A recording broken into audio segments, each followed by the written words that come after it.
नमस्कार साथियों, UP triple SC PET का पहला पेपर, पहली शिफ्ट का पेपर आपका कंप्लीट हो चुका है। चलते हैं प्रश्नों की और आपका समय बर्बाद ना करते हुए सीधा प्रश्नों पर चर्चा करते हैं। हम यहाँ पर कम समय में सभी प्रश्नों को हल करेंगे ताकि आप कम समय में सारे प्रश्नों का सटीक आंसर जान सके। और मैं बता दूं, ये 100% ऑथेंटिक आंसर की है हमारी टीम द्वारा बनाई गई। पहला प्रश्न, शिवाजी की मृत्यु के बाद मराठा राज्य में प्रभावी शक्ति चित्पावन ब्राह्मणों के एक परिवार के पास थी जिन्होंने शिवाजी के उत्तराधिकारियों को पेशवा या प्रधानमंत्री के रूप में सेवा दी थी। कौन सा शहर मराठा साम्राज्य की राजधानी बन गया था? मैं बता दूं, पूना। इसको आज पुणे के नाम से जानते हैं। दूसरा प्रश्न था, महावीर स्वामी को जिन के नाम से जाना जाता है, जिन का अर्थ क्या है? तो बताओ, जिन का अर्थ होता है विजेता। ऑप्शन ए सही था। चलते अगले प्रश्न पे।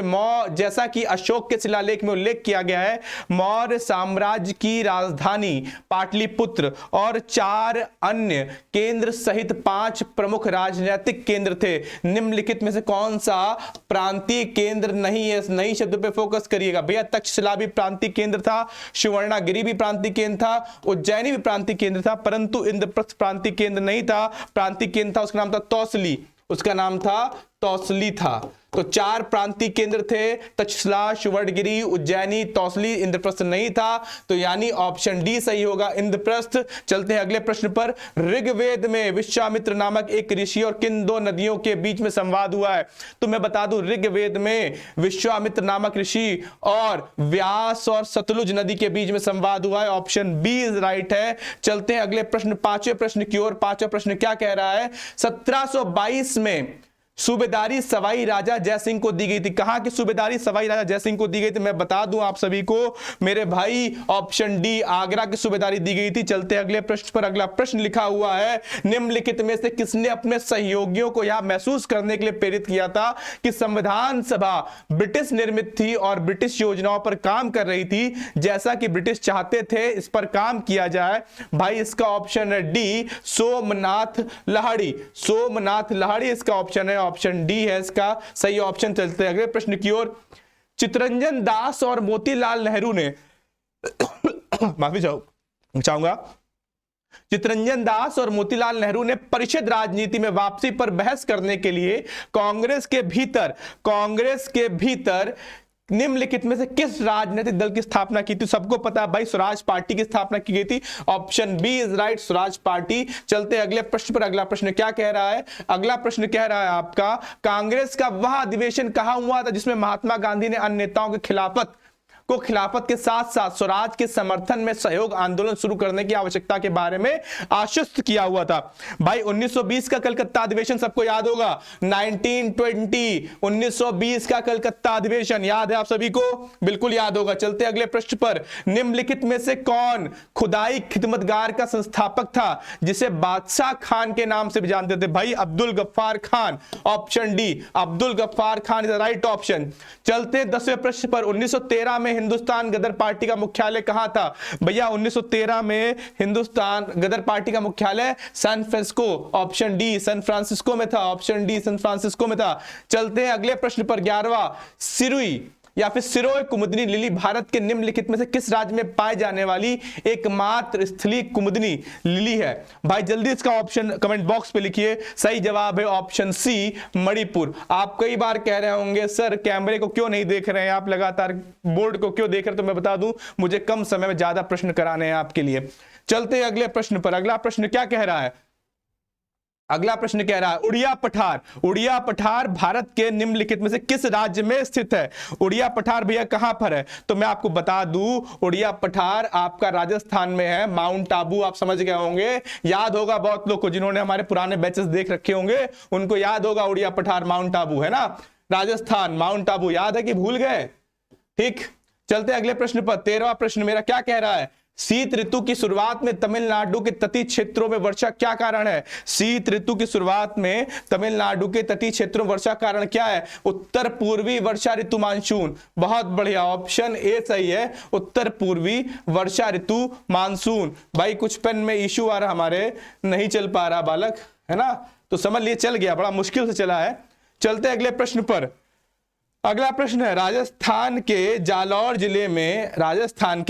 जिले में किस प्रकार का ग्रेनाइट पाया जाता है? तो भैया पिंक सिटी का नाम सुना होगा, राजस्थान, पिंक सिटी, जयपुर, थोड़ा दिमाग लगाते अपने आप दिमाग में आ जाता, पिंक पत्थर पाया जाता है, इसे रोजी पिंक या फिर गुलाबी ग्रेनाइट भी कहा जाता है। ऑप्शन डी सही है। हमने तुक्का लगाने तरीका कई बार आप लोगों को बता रखा था। पुर्तगालियों द्वारा निर्मित बंदेल चर्च भारत के निम्नलिखित किस राज्य में स्थित है? भैया पुर्तगाली सुनते तुम्हारे दिमाग में गोवा घूमा होगा मेरे भाई, मुझे पता था, एग्जामिनर खेल गया। हुगली पश्चिम बंगाल, ऑप्शन सी सही था, हुगली पश्चिम बंगाल। चलते हैं अगले प्रश्न की ओर। अगला प्रश्न क्या कह रहा है? अगला प्रश्न कह रहा है, गन्ने की उचित एवं लाभकारी मूल्य FRP कौन मंजूरी देता है? मैं आपको बता दूं भैया, मैं आपको बता दूं, यह प्रश्न बहुत शानदार प्रश्न है, थोड़ा सा टिपिकल भी है, सोचने वाला भी है। भैया कृषि लागत और मूल्य आयोग की सिफारिश पर, मैं फिर से कह रहा हूं, कृषि, ऑप्शन डी देख रहे हो ना, कृषि लागत और मूल्य आयोग की सिफारिश पर आर्थिक मामलों की कैबिनेट समिति इसको मंजूरी देती है। कृषि लागत और मूल्य आयोग की सिफारिश पर आर्थिक मामलों की कैबिनेट समिति इसको मंजूरी देती है, यानी ऑप्शन सी सही है इसका। भैया डी नहीं था, आधे आधे जो तुम लोग लगा के आए हो। चलते अगले प्रश्न पर, निम्नलिखित में से कौन सा एक भारतीय श्रम कानून और सामाजिक सुरक्षा उपाय है जिसका उद्देश्य काम करने का अधिकार, राइट टू वर्क है? महात्मा गांधी राष्ट्रीय ग्रामीण रोजगार गारंटी कानून, सबको पता होगा भैया, ऑप्शन बी सही है। चलते अगले प्रश्न पर। अगला प्रश्न कह रहा है, स्वर्ण क्रांति भारत में निम्नलिखित में से किस कृषि क्षेत्र के विकास के लिए जिम्मेदार है? स्वर्ण क्रांति सुनते ही तुम्हारे दिमाग में बागवानी और शहद आया होगा, शहद, बागवानी और शहद। चलते हैं अगले प्रश्न पर। अगला प्रश्न कह रहा है, 19 नंबर प्रश्न क्या कह रहा है? बीमा विनियामक है ना एवं विकास प्राधिकरण का मुख्यालय कहां है?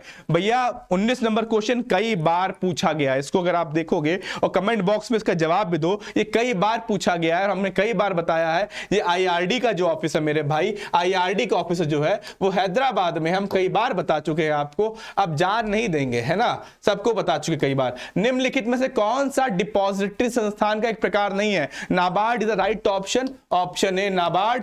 चलते हैं अगले प्रश्न पर। अगला प्रश्न कह रहा है, भारतीय स्वतंत्रता अधिनियम 1947 के पारित होने के समय भारत एक अधिराज्य बन गया और अधिराज्य विधानमंडल में भारत सरकार अधिनियम 1935 की किस धारा के प्रावधानों के तहत 1947 से 1949 1949 तक कानून बनाए गए? तो धारा 100। भैया बता दूं, ऑप्शन ए इज राइट, धारा 100, ऑप्शन ए इज राइट, धारा 100। चलते अगले प्रश्न पर। अगला प्रश्न क्या कह रहा है?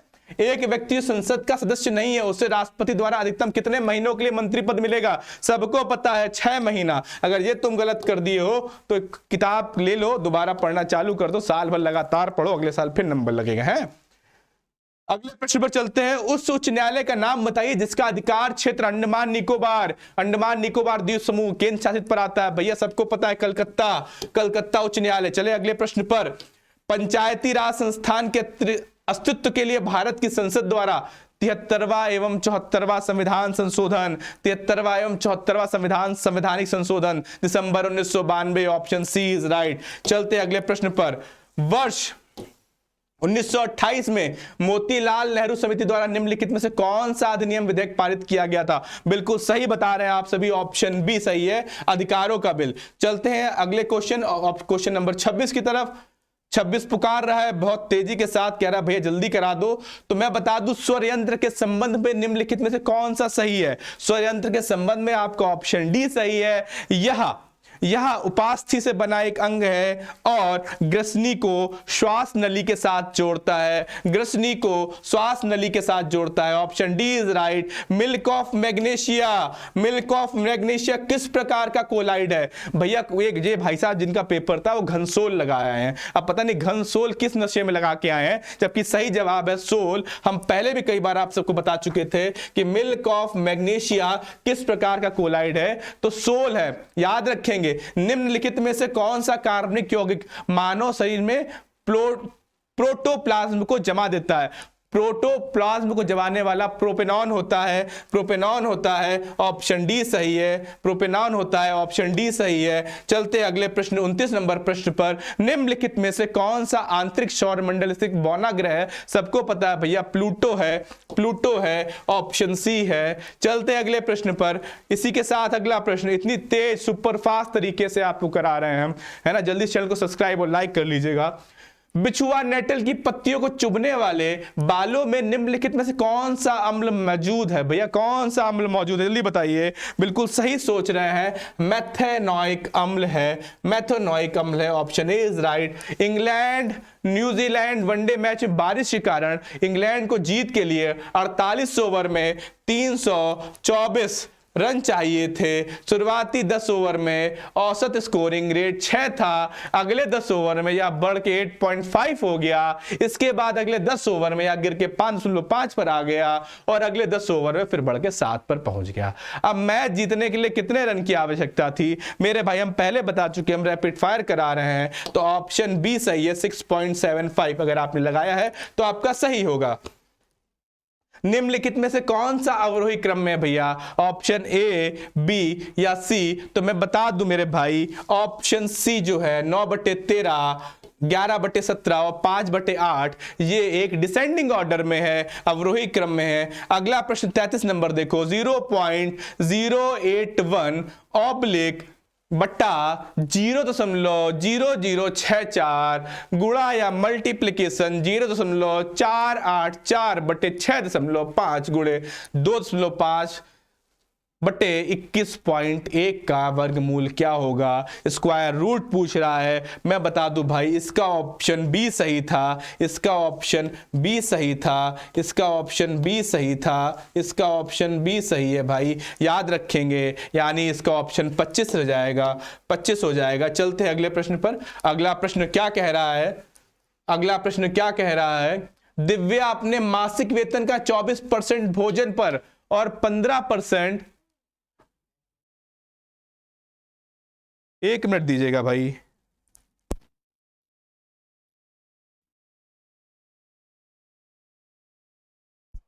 भाई अरे गलती देखिएगा, इसका ऑप्शन बी है 0.34, इस है ना, वो क्वेश्चन अलग था भाई, मैं देख रहा था कैसे हो गया, 0.34 है। अगला प्रश्न देखिएगा भाई, अगला प्रश्न कह रहा है 8 की पावर -1 माइनस 9 की पावर -1 की होल पावर -1, ये बिल्कुल वैसा ही है। ए स्क्वायर प्लस बी स्क्वायर का पूरा स्क्वायर। आपको याद होगा एक कहानी इस तरह की आई थी कुछ दिन पहले। उम्मीद करता हूं मेरी आवाज बिल्कुल साफ होगी, मेरी आवाज एकदम साफ आ रही होगी आप सभी के पास में।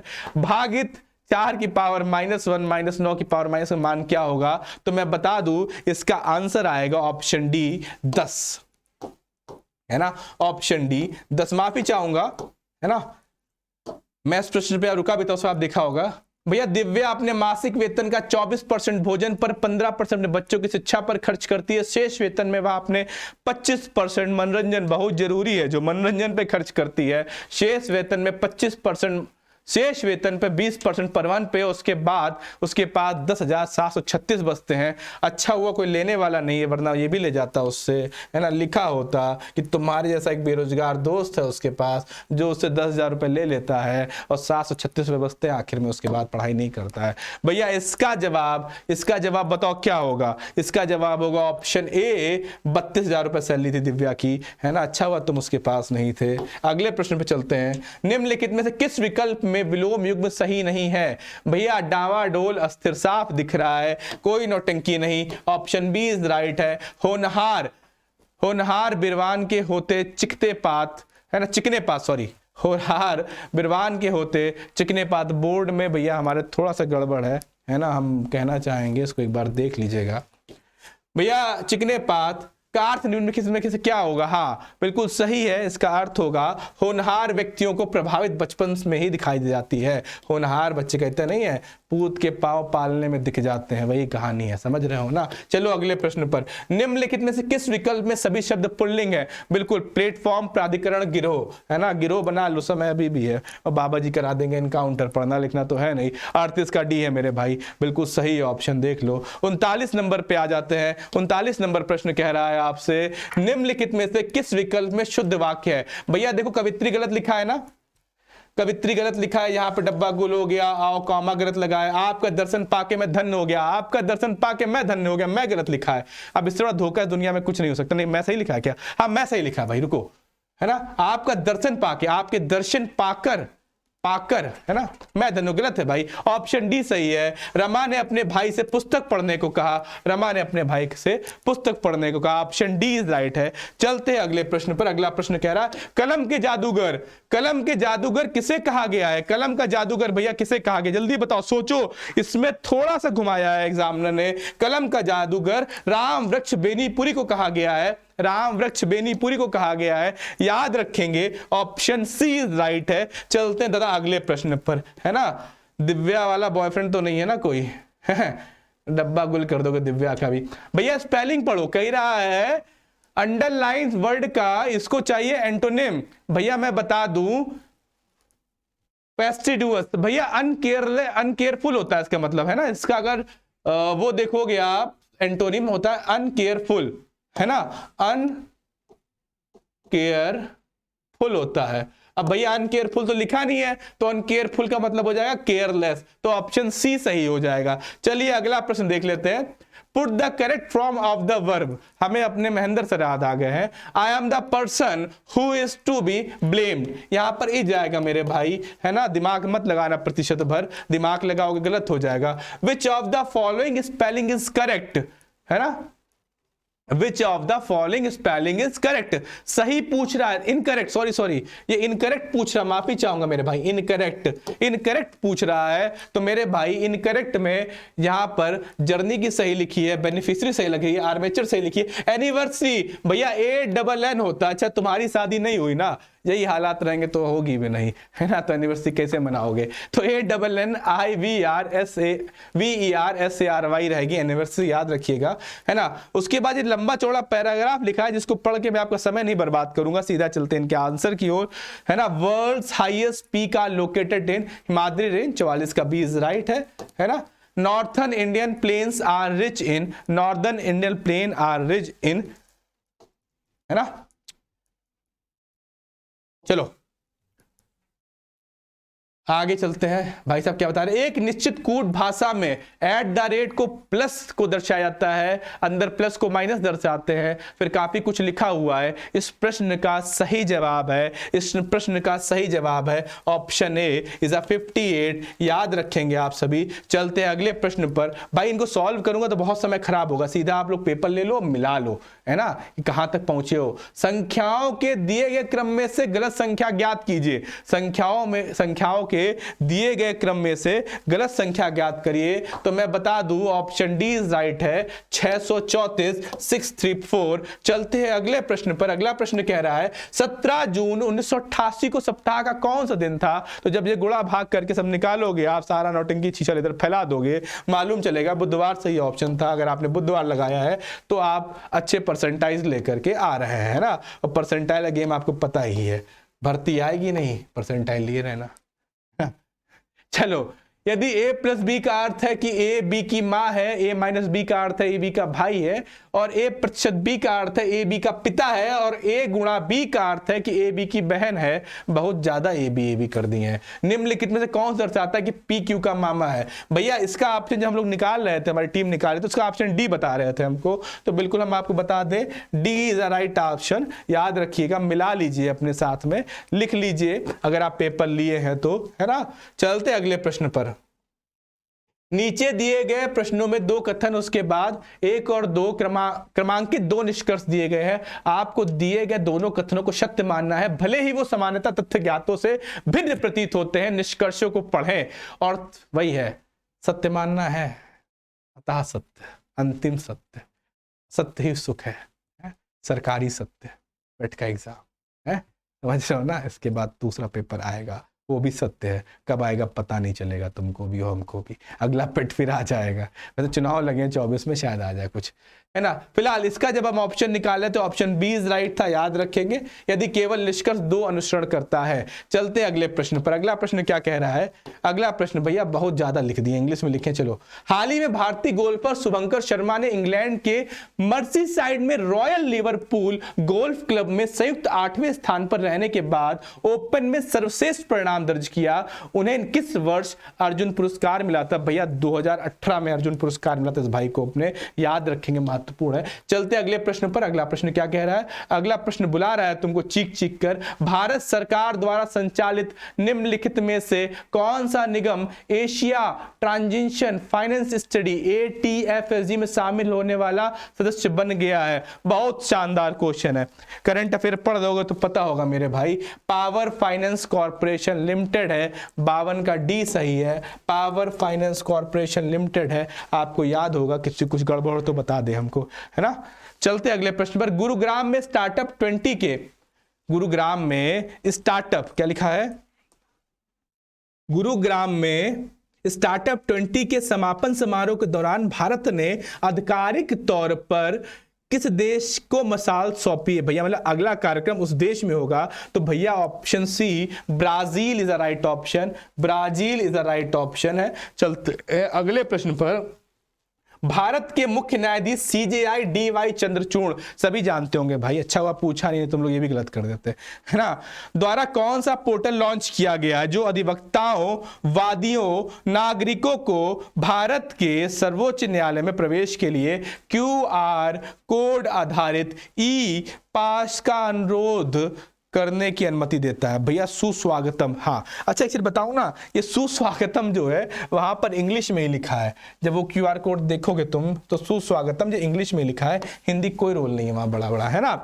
चलते हैं अगला प्रश्न देख लेते हैं मेरे भाई। अगला प्रश्न कह रहा है, हाल ही में केंद्रीय सड़क परिवहन और राजमार्ग मंत्री नितिन गडकरी ने भारत में 3.5 टन तक के वाहनों के लिए वाहन सुरक्षा मानकों को बढ़ाकर सड़क सुरक्षा बढ़ाने के उद्देश्य से भारत NCAP लॉन्च किया है। NCAP का फुल फॉर्म बता दो भाई। अच्छा, NCAP है ना, हाल ही में लॉन्च किया गया, जिसका फुल फॉर्म है new car assessment programme, new car assessment programme. Option B याद रखिएगा, न्यू कार असेसमेंट प्रोग्राम। चलते अगले प्रश्न पर। अगला प्रश्न कह रहा है, अगले दशक में निम्नलिखित में से किस क्षेत्र में व्यापार को $100 बिलियन तक बढ़ाने के लिए भारत अमेरिका टास्क फोर्स की स्थापना करेगा? भैया देखो, सारी कहानी कहां से जुड़ रही है? सारी कहानी तुम्हारे जुड़ रही है कंप्यूटर विज्ञान से।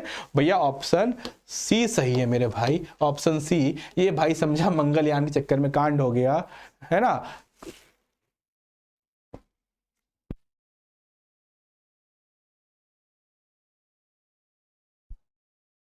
भाई यहां पर मुझे भी कंफ्यूजन है इस प्रश्न पर, कंप्यूटर विज्ञान या फिर इलेक्ट्रॉनिक्स में कुछ एक सही है। जहां तक मुझे याद है कंप्यूटर विज्ञान है, पर 56 का सी, किस क्षेत्र में व्यापार को $100 billion Bharat America task force की स्थापना की गई है?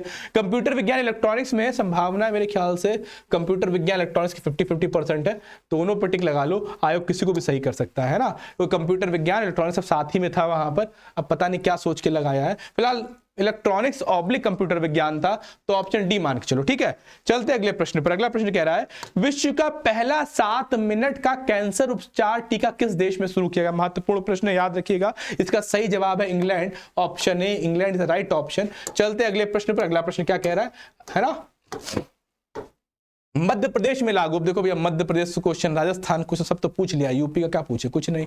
मध्य प्रदेश में लागू मुख्यमंत्री लाडली बहना योजना। भैया 21 से 60 वर्ष है, खून ना पियो। कोई 21 से 23 बता रहे थे, कोई 23 से 60, तो 21 से 60 वर्ष है, बिल्कुल याद रखिएगा। चलते हैं अगले प्रश्न पर। अगला प्रश्न कह रहा है, पूर्वोत्तर सीमांत रेलवे ने वर्ष के सूक्ष्म परियोजनाओं के लिए PM दक्षिण एशिया पुरस्कार जीता है। वह परियोजना निम्नलिखित में से किस जानवर के जीवन को बचाने के लिए इंस्ट्रक्शन डिसेक्शन सिस्टम है? इंस्ट्रक्शन, हाँ भैया हाथी। भैया पूर्वोत्तर हाथी वाला कांड बिल्कुल सही है, आपको थोड़ा बहुत भी याद होगा तो ऑप्शन बी हाथी का राइट ऑप्शन। हाल ही में भारतीय वायुसेना IAF इंडियन एयर फोर्स की पश्चिमी वायु कमान द्वारा शुरू किए गए वार्षिक प्रशिक्षण अभ्यास, वार्षिक प्रशिक्षण अभ्यास का नाम बताइए। बिल्कुल सही पकड़ा आप सभी ने, इन्होंने गलत लगाया है, हम कुछ कर नहीं पाएंगे। ऑप्शन डी इज राइट, त्रिशूल। स्वास्थ्य पता नहीं क्यों लगाया, मुझे समझ में नहीं आया। स्वास्थ्य तो कुछ चर्चाओं में नहीं था इस तरह का, शायद भाई पढ़ के नहीं गए होंगे और तुक्का मंचकम गलत हो गया होगा। चलिए अगले प्रश्न चलते हैं। मेनम वन्य जीव अभ्यारण्य भारत के निम्नलिखित में से किस राज्य में या केंद्र शासित प्रदेश में है मेनम? कई बार पेपर में पूछा जा चुका है, लगातार चर्चाओं में रहा है। बिल्कुल सही बता रहे हैं, option C, Sikkim is the right option. Sikkim is the right option, option C. अच्छा एक चीज और बता दूं, अगर आपने अभी तक हमारा टेलीग्राम चैनल नहीं ज्वाइन किया, ज्वाइन कर लीजिए हमारे टेलीग्राम चैनल पे। इसके आंसर की जल्दी आपके पास पहुंच जाएगी। जैसे ये पेपर प्रश्न खत्म होने वाले होंगे, इसकी आंसर की हमारे टेलीग्राम चैनल पे ऑलरेडी पहुंच जाएगी। टेलीग्राम क्या होगा, यूपी एग्जाम्स रिजल्ट गुरु लिखिएगा, या फिर जब वहां पे आप @रिजल्ट गुरु लिखेंगे तो हमारे कई सारे चैनल आते हैं, इसमें यूपी चैनल को आप सब्सक्राइब कर सकते हैं आगे इंफॉर्मेशन के लिए। चलते अगले प्रश्न पर। अगला प्रश्न कह रहा है, तेलंगाना राज्य के पालमपेट गांव में स्थित रामपा मंदिर, जिसे वर्ष 2021 में यूनेस्को विश्व धरोहर स्थल घोषित किया गया था, उसका निर्माण निम्नलिखित में से किस राजवंश के शासनकाल के दौरान हुआ था? अरे भैया बहुत सही क्वेश्चन पूछे हैं, मतलब ताबड़तोड़ शोषण कर लिए हैं। काकतीय, बहुत बढ़िया, Kakatiya, option D is right था, काकतीय। ठीक है, चलो अगले प्रश्न पर। भारतीय संघ के प्रधानमंत्री व अन्य मंत्रियों की नियुक्ति भारत संविधान के किस तहत होती है? भैया आर्टिकल 75। बिल्कुल सही कह रहा है, क्वेश्चन पूछा थोड़ी देर पहले उसने। अगर तुम विधायक या सांसद नहीं हो तो मंत्री कब तक रहोगे? 6 महीना तक है। 6 महीना बाद तुमको कहीं चुनाव लड़ना ही पड़ जाएगा। कुत्थू, भैया बहुत पूछा गया है। कुत्थू भारत के निम्नलिखित किस राज्य केंद्र शासित प्रदेश या में कुत्थम बलम मंदिर में प्रदर्शित सामाजिक धार्मिक कला है? बिल्कुल सही है मेरे भाइयों, तुम सब ने सही लगाया, मुझे पूरा विश्वास है। तुम सबको केरल पे विश्वास था, मुझे भी केरल पे विश्वास था। अगले प्रश्न चलते हैं। केंद्रीय भारतीय भाषा संस्थान का मुख्यालय निम्नलिखित में से कहां स्थित है? केंद्रीय भाषा संस्थान का मुख्यालय भैया ए मैसूर कर्नाटक, ए मैसूर कर्नाटक। भैया कलम क्यों नहीं आ रहा? Mysore Karnataka, option A is right. चलो अगले प्रश्न पर। 66 नंबर, रासायनिक हथियारों का निषेध संगठन में कितने सदस्य हैं? रासायनिक हथियारों के निषेध संगठन में कितने सदस्य हैं? तो मैं आपको बता दूं मेरे भाई, 193, 193 है, याद रखिएगा 193 है। हाल ही में केमिकल को लेकर के आपको पता होगा, पनडुब्बी में केमिकल कोटिंग कर रहे थे, कहां पर? कतर में, और वहां 8 भारतीय पूर्व नौसैनिकों को जासूसी, इजराइल की जासूसी करने के आरोप में फांसी सजा दी गई है। फिलहाल कतर के बारे में आप सबको पता है, नहीं पता है तो चले जाओ हमारे चैनल गवर्नमेंट एग्जाम रिजल्ट गुरु पर, वहां पे मैंने पूरी कतर की कहानी सुनाई है, जरूर सुन लेना। समय ना व्यर्थ करते हुए आगे की ओर भागते हैं। मुझे जल्दी जल्दी करने का ऑप्शन आ रहा है भाई, 26 मिनट हो गए हैं, कैसे करें 100 क्वेश्चन इतनी जल्दी कैसे खींचे जाए? आगे आते हैं मेरे भाई। टीम कह रही जल्दी कराइए, 15 मिनट में कराने थे। निम्नलिखित में से कौन मालदीव की आधिकारिक भाषा है? दिवेही इज राइट ऑप्शन, बिल्कुल सही है। 67 का D option, Dhivehi is right option. मैं बिल्कुल साथ हूं, Dhivehi is right option, Dhivehi is right option. चलते अगले प्रश्न पर। अगला प्रश्न कह रहा है, पुला निम्नलिखित में से किस देश की राष्ट्रीय मुद्रा है? पुला, भैया पुला समझो किस देश की राष्ट्रीय मुद्रा है? ऑप्शन लिखा हुआ है बोत्सवाना। और भैया पहला ही सही है तो मैं क्या करूं मेरे भाई, है ना? Botswana is the right option, पहला ही सही है तो मैं क्या करूं, बोत्सवाना। अगला प्रश्न, पेरुंगदाई कोंगोवेलर द्वारा लिखित महाकाव्य कृति है या भारत के निम्नलिखित में से किस साहित्य से संबोधित करती है? भैया इसका ऑप्शन है तमिल साहित्य। ये पता है तेलुगु किस नशे में लगा गया मेरे भाई, कोई बात नहीं, एक आध गलती माफ है तुम्हारी, है ना? तमिल साहित्य राइट ऑप्शन। चलते अगले प्रश्न पर। अगला प्रश्न कह रहा है, भारत सरकार द्वारा वर्ष 1967 में निम्नलिखित में से किस वीरता पुरस्कार का नाम बदल के शौर्य चक्र रख दिया गया? बिल्कुल सही बता रहे हैं, शौर्य चक्र कर दिया गया, बिल्कुल। अशोक चक्र वर्ग 3, अशोक चक्र वर्ग 3 का नाम बदल करके शौर्य चक्र कर दिया गया है, याद रखें, है ना? बदल ही रहे, नाम ही बदल रहे हैं सर। भैया देखो ये पूरा वो लिखा हुआ बड़ा सा पैराग्राफ है ना, पैराग्राफ कौन सा मैं आपको बता दूं, पैराग्राफ है ये समाज की विषमता शोषण की जननी है। इस पैराग्राफ का क्वेश्चन अगर आपके पास है हो तो इसके आंसर बहुत तेजी में देख लो क्या क्या रहेंगे मेरे भाई। तो मैं बता दूं 71 हमारे देश में समाजोपयोगी ऊर्ध्वमुखी योजनाओं से वंचित वर्ग कौन सा है? बिल्कुल सी ऑप्शन सही है। मलिन बस्तियों, फुटपाथ, सड़क तथा रेलवे लाइन के किनारे झोपड़पट्टी डालकर रहने वाले अशिक्षित, दुर्बल, अशक्त लोगों का वर्ग, बिल्कुल सही है। अगला प्रश्न, लेखक के अनुसार शोषण का शिकार कौन लोग होते हैं? पढ़े लिखे, उपयुक्त, रोजगार विहीन, नवयुवक गण, है ना, बिल्कुल सही लिखा है। ऑप्शन बी इज राइट है, ऑप्शन बी बिल्कुल सही है। वस्तु एवं सेवाओं का उपयोग करने वाले उपभोक्ता समूह। चलता अगला प्रश्न देखते हैं, समाज के मध्यम वर्ग की कौन सी समस्या, समाज के मध्यम वर्ग की कौन सी समस्या है? बिल्कुल ऑप्शन डी सही है। जीवन यापन में आर्थिक परेशानी में सामाजिक प्रतिष्ठा खतरा। तुम डरते रहते हो ना सामाजिक प्रतिष्ठा, तो ये लड़का क्या कर रहा है? बोले लड़का बेरोजगार है साहब। क्या कर रहा है? लड़का बेरोजगार है ना। आर्थिक परेशानी तो थी और साथ में सामाजिक प्रतिष्ठा खतरा लगा हुआ है। क्यों? लड़का बेरोजगार है। ऑप्शन डी इज राइट था। ये कलम चल ही नहीं रहा था, है ना, वो नहीं चाह रहा तुम बेरोजगार रहो।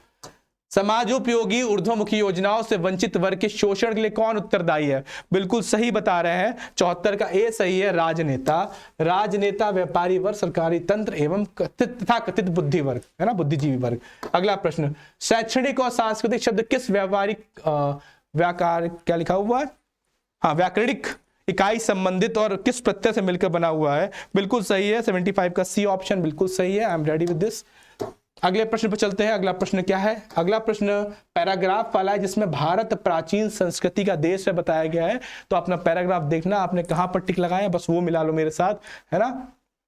बिल्कुल एक्यूरेट क्लियर आंसर की है, प्रतिशत भर भी संशय नहीं है इसको लेकर के। तो भैया सही आंसर है 76 का, आप याद रखेंगे ऑप्शन सी। भिक्षावृत्ति देश की एक ज्वलन समस्या बन गई है ना। भीख मांगना कहते नहीं, भीख मांगो जाके, बहुत ज्वलन समस्या है। अगला देख लो, विभिन्न स्थलों पर लोग भीख देने के लिए क्यों बाध्य हो जाते हैं? ऑप्शन बी सही है। 77 का भी ऑप्शन बी सही है। अपंगता, कुरूपता, अशक्त, वृद्धावस्था देख करके आप भीख दे देते हैं कई बार, है ना। चलते अगले प्रश्न पर, भीख ना देकर भी दूसरों की मदद करने के लिए कौन सा विकल्प सही है? गरीब बच्चों की स्कूल की फीस जमा कर दीजिए, पुस्तक व अन्य पाठ सामग्री दे दीजिए, है ना। सही नहीं है पूछना ना, याद रखिएगा। और सही में तो बाकी एबीसी सही है, एबीडी सही है। अगला प्रश्न देख लेते हैं, दान पुण्य और जीवन मुक्ति में कौन समान है? भैया समास है, दान पुण्य और कहते हैं जीवन मुक्ति। दान पुण्य और जीवन मुक्ति में सबको पता है मेरे भाई द्वंद्व है ना। द्वंद्व कहां तक पाला जाए? द्वंद्व और तत्पुरुष है। दान पुण्य में द्वंद्व और जीवन मुक्ति में तत्पुरुष है, याद रखेंगे। खानदानी भिखारी कैसे रहते हैं, कैसे होते हैं? खानदानी जिनकी भीख मांगने की जगह पुश्तैनी होती है, पीढ़ियों से वही बैठते आ रहे हैं। कई बार पिक्चरों में देखा होगा, हमारे मतलब भीख मांगने वाले के बाबा वहीं बैठते थे, पापा वहीं बैठ रहे तो वो भी वहीं बैठ रहे हैं ना। देखा नहीं है, बहुत बवाल होता है। ये हमारा इलाका, हिलना नहीं यहाँ से।